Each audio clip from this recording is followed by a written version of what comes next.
Guys, welcome back to another episode of Life with the Hamptons. As you can see here, there's nothing to it but a little sweat equity. So we got this jack plate on. You can see we got it bolted up really good. Stainless steel bolts, nuts, and all that other stuff. So anyway, we're gonna throw this motor on and we're gonna take it to the lake. I got it up. This is about a 4 1/4 inch rise from what it was.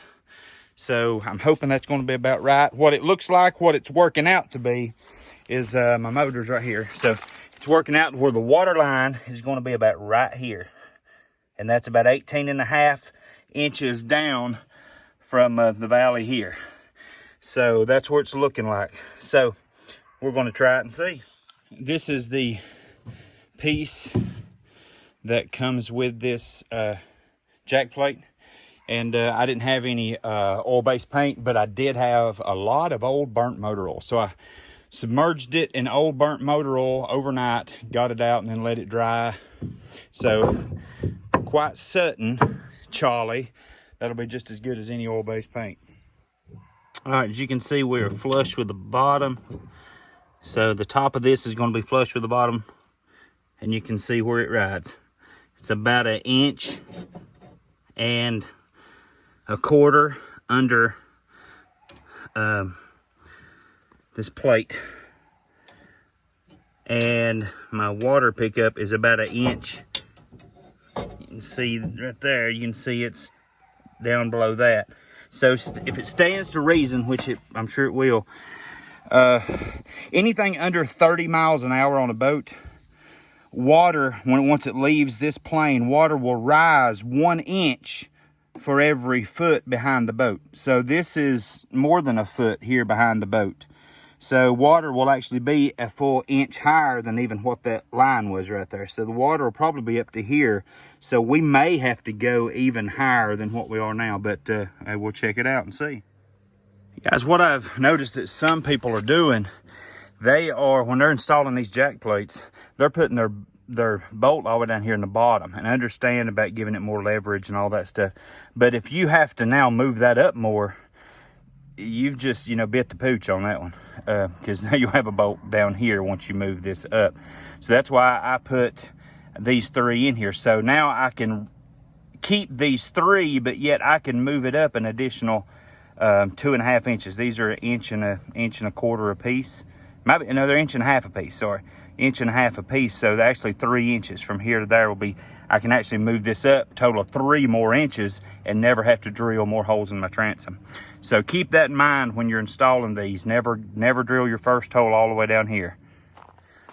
We made it to the lake. Just unloaded this. I only live about 1 mile from the lake, but it takes me 15 minutes to get to the boat ramp. So let's get this started. She looks like in the water. Good telltale stream.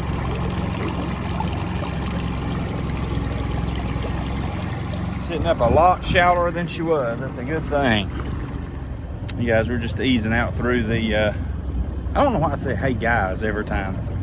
There might be some females watching, but anyway, I'll try not to do that. I'm getting bad habits saying stuff like that.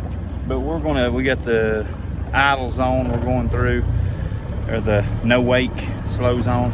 So we're just gonna get out here, but I can already tell it's like it's just sitting up now to where you can easily see the propeller itself turning.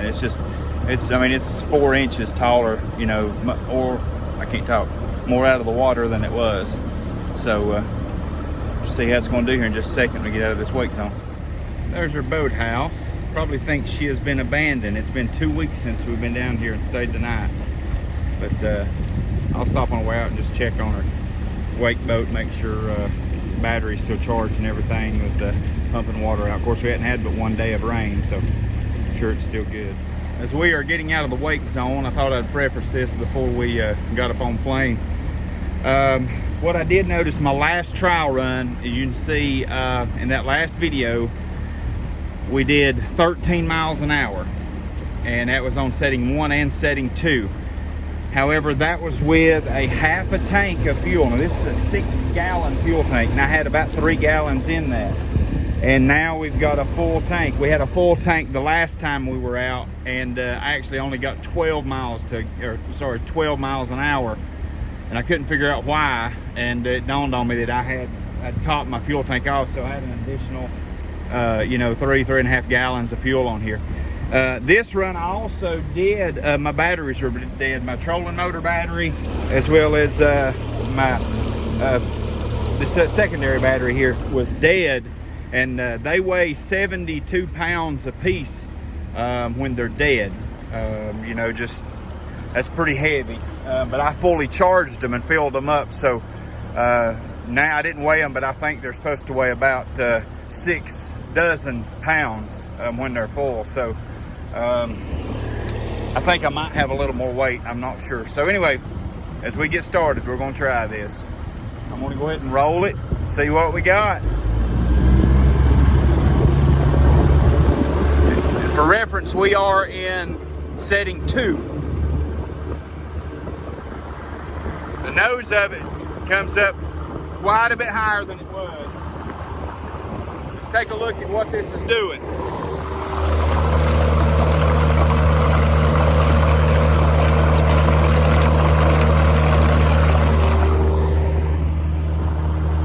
I don't know if it's doing anything.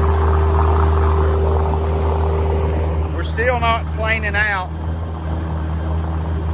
but it sounds like it's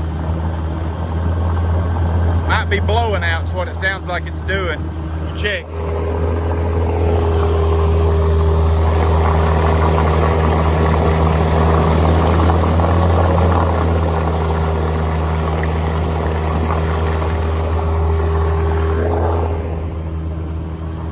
That's what it's doing, I believe. It's just blowing out. Yep, when I turn, you'd hear it rev up. Yep, blowing out. All right, I don't know if you could hear that, but we were actually just blowing out on setting 2. So I put it back on setting 1, see if it'll catch more water. So I may actually have to go down a notch.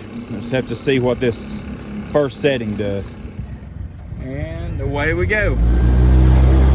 All the beans. It's not a lot of beans, but that's all of them. We'll see what it does.